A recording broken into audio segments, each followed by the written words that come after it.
They tell me that you need light to see. So if I were to turn off the lights, or imagine if I were to blindfold you, or if I were to place you in a dark tunnel, so that you're blind in the dark and you can't see.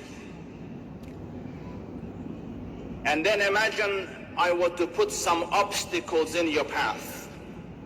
So I put a bit of broken glass here, and I put a little pit hole there, and an acid spill there, and a snake there, and a scorpion there, and in that state of total darkness, I tell you, walk through the tunnel. You'll start walking, but pretty soon I'll hear you scream. You'll scream when you get cut by the glass, and you'll scream when you fall in the pit hole. You'll scream when you get burnt by the acid, and you'll scream when you get bitten by the snake and stung by the scorpion, because you're blind. You're navigating in the dark.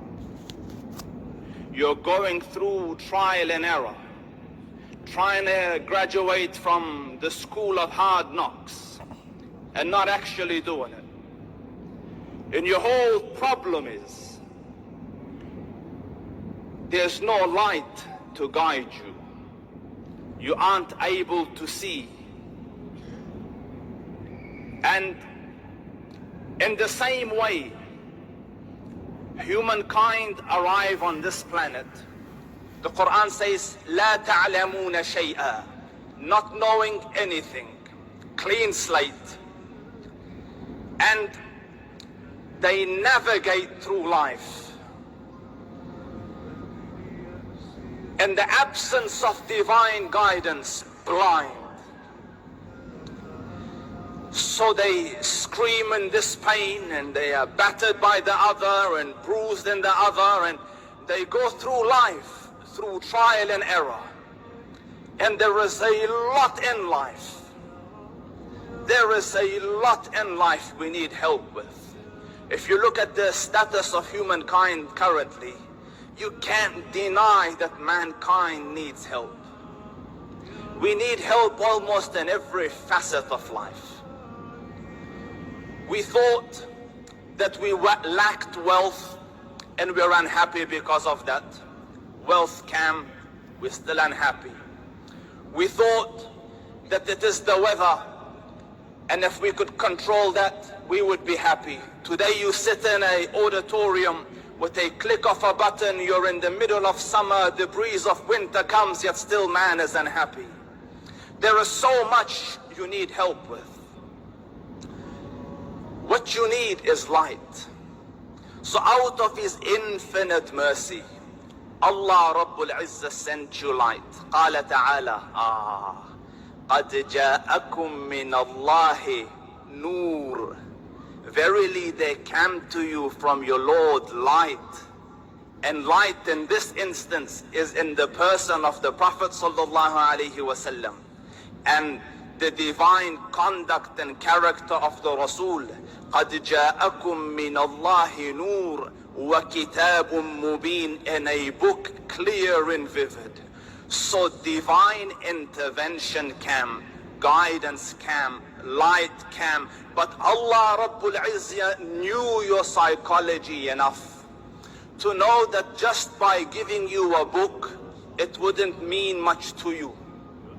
Because psychologically, and my sisters here and in that field, you can only become what you can see. What, do you understand me? You have to see to become. So Allah Rabbul Izzah sent you a prophet, sallallahu alayhi wasallam, and he embodied divine revelation.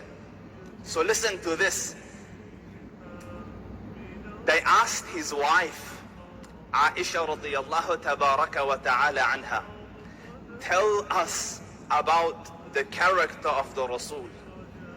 what was his life like? How did he live? How did he behave? How did he walk? What was his conduct like? So she said, his character was the Quran. His character was the Quran. If I could paraphrase our mother Aisha, he was the Quran walking. He was the Quran walking, so that you could see how to implement, how to live, how to embody the guidance of the Lord, and through which find success. And because my topic is the Prophet ﷺ as a living example of God's guidance, notice a couple of things. Notice a couple of things.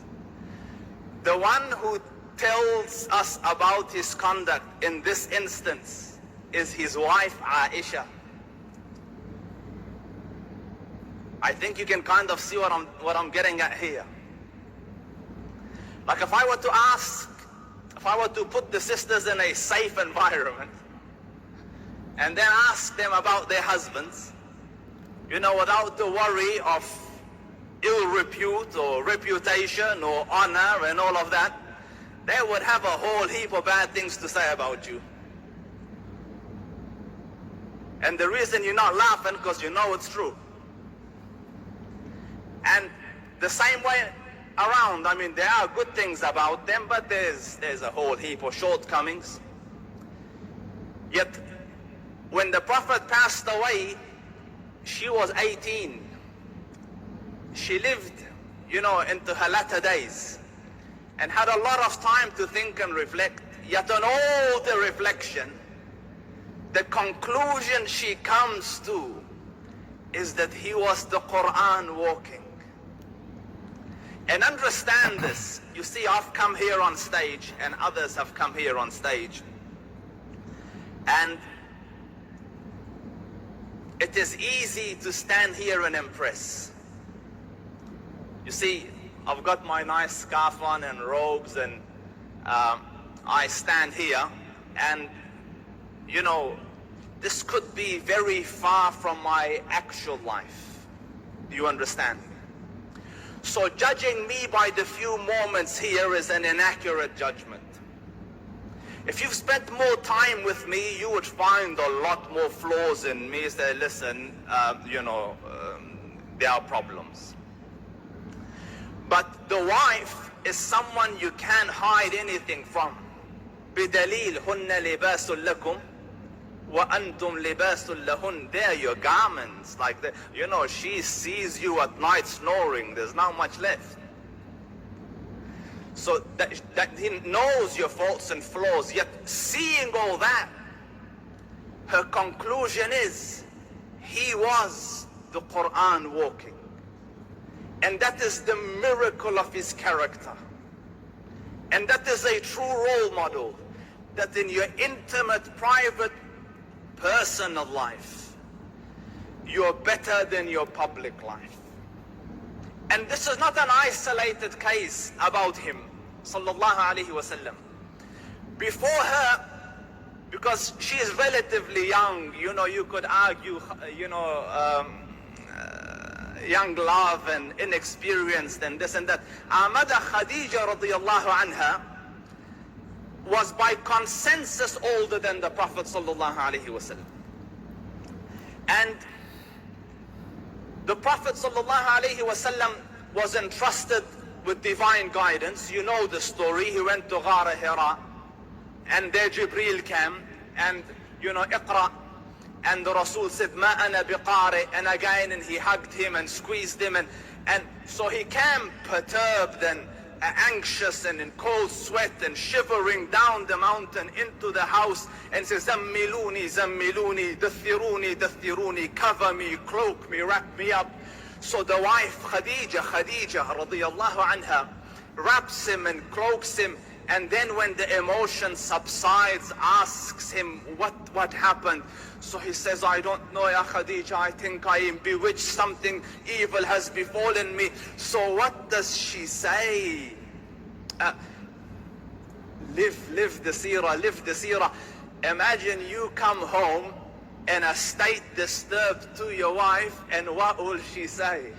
You know, honey, you're overreacting. It wasn't that big a deal, you know. Easy, relax, come, let's watch TV together. So, yet she says, no, wallahi, Allah will never forsake you. You're a man who helps the poor, shelters the destitute, gives housing to the traveler, links the ties of kith and kin. Do you understand all the good that she knew about him? She, throws these praises at his feet. Her conclusion being, the heavens would never let you be disgraced. Like never could a spirit of weakness befall you. You see, again, a wife intimately aware of his conduct testifies in privacy to the awesomeness of his character. That is why he is the perfect role model.